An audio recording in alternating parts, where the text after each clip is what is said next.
Hello the students, welcome back to organised knowledge channel. और आज की जो वीडियो है उसमें डिस्कस करेंगे worksheet number 5 for class 10th SST की विच वर्कशीट है जो आपके लिए 15 सितंबर 2021 के लिए शेड्यूल की गई है। आज की जो वर्कशीट है स्टूडेंट्स, उसमें आपको 10 MCQs क्वेश्चन दिए गए हैं, ठीक है। यानी आपका एग्ज़ाम है ये 10 मार्क का और हर एक क्वेश्चन के लिए आपको 1 मार्क मिलेगा। सो आपको ये सॉल्व करना है। सो वर्कशीट शुरू करने से पहले बेटा प्लीज़ चैनल को सब्सक्राइब कर लीजिए, बेल आइकन को प्रेस कर लो ताकि आपको आने वाली वीडियोस की नोटिफिकेशन वो समय से मिल जाएं। सो आपका फर्स्ट जो क्वेश्चन है, निम्नलिखित में से कौन प्राथमिक क्षेत्र का हिस्सा नहीं है। तो प्राथमिक क्षेत्र यानी जो एग्रीकल्चर से जुड़ा हुआ होता है वो प्राथमिक क्षेत्र के अंतर्गत आते हैं।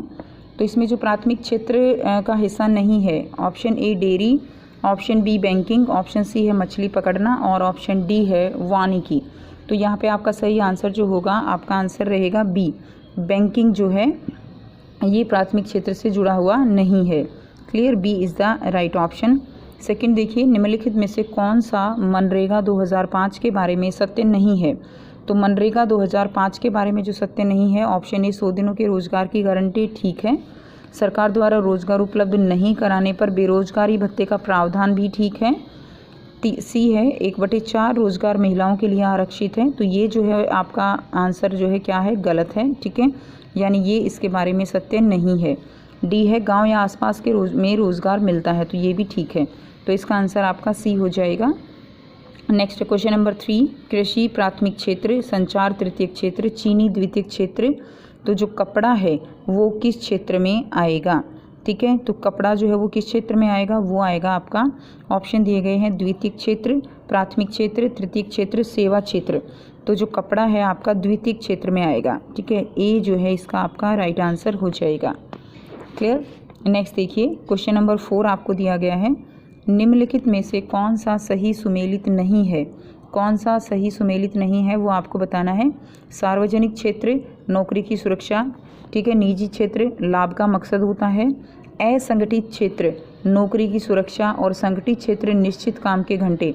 तो यहाँ पे आपका आंसर जो है सी हो जाएगा, क्योंकि असंगठित क्षेत्र में नौकरी की सुरक्षा नहीं होती है, ठीक है। जॉब सिक्योरिटी वहाँ पर नहीं दी जाती है। नेक्स्ट है क्वेश्चन नंबर 5, सकल घरेलू उत्पाद यानी GDP, इनमें से कौन से क्षेत्र में एक वर्ष में उत्पादित अंतिम वस्तुओं और सेवाओं का मूल्य है। तो GDP जो है एक वर्ष में उत्पादित अंतिम वस्तुओं और सेवाओं का मूल्य आपको बताना है। ए प्राथमिक क्षेत्र, बी द्वितीय क्षेत्र, सी तृतीय क्षेत्र और डी है आपका उपरोक्त सभी। तो इसका आंसर आपका हो जाएगा उपरोक्त सभी। सभी को GDP में जो है काउंट करके तब निकाला जाता है, ठीक है। नेक्स्ट देखिए, प्रश्न 6 है, कृषि में आवश्यकता से अधिक लोग हैं, वे अल्प रोजगार हैं। इस प्रकार की बेरोजगारी क्या कहलाती है। संरचनात्मक बेरोजगारी, मौसमी बेरोजगारी, चक्रीय बेरोजगारी या प्रच्छन्न बेरोजगारी। तो इसको कहा जाता है, ऑप्शन डी रहेगा प्रच्छन्न बेरोजगारी।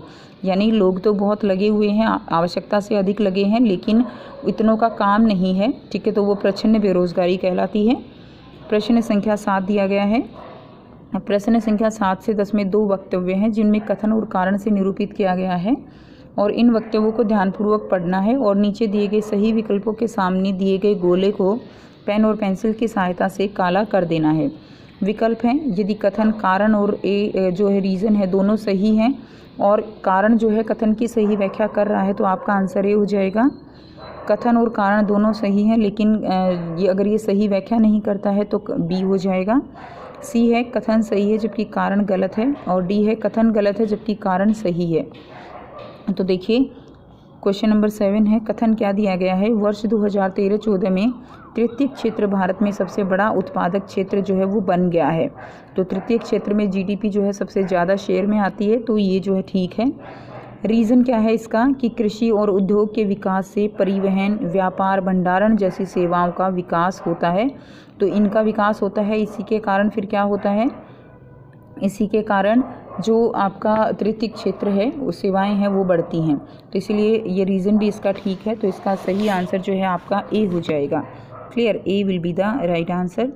नेक्स्ट देखिए, क्वेश्चन नंबर 8 दिया गया है, संगठित क्षेत्र में लोगों के आसपास काम का आश्वासन नहीं है।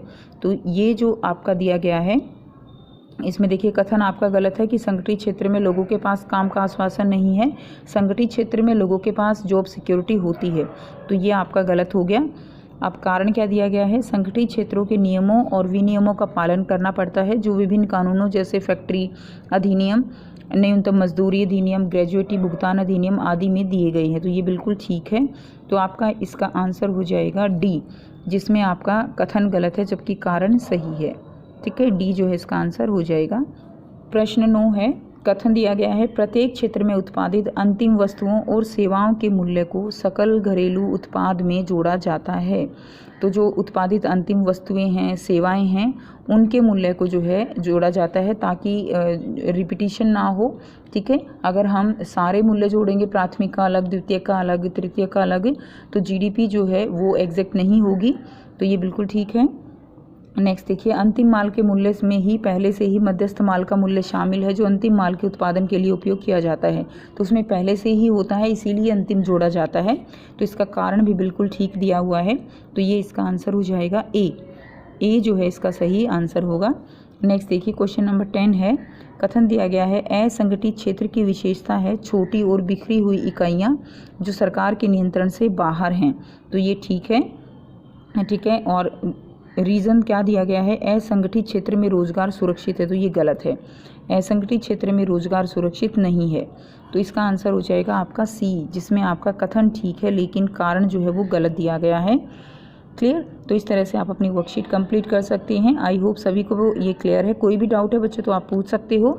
वीडियो अच्छी लगी तो प्लीज़ लाइक कर दीजिए, शेयर कर दीजिए और चैनल को सब्सक्राइब कर लीजिए। So thanks for watching. मिलते हैं नेक्स्ट वीडियो में नेक्स्ट वर्कशीट के साथ। Take care.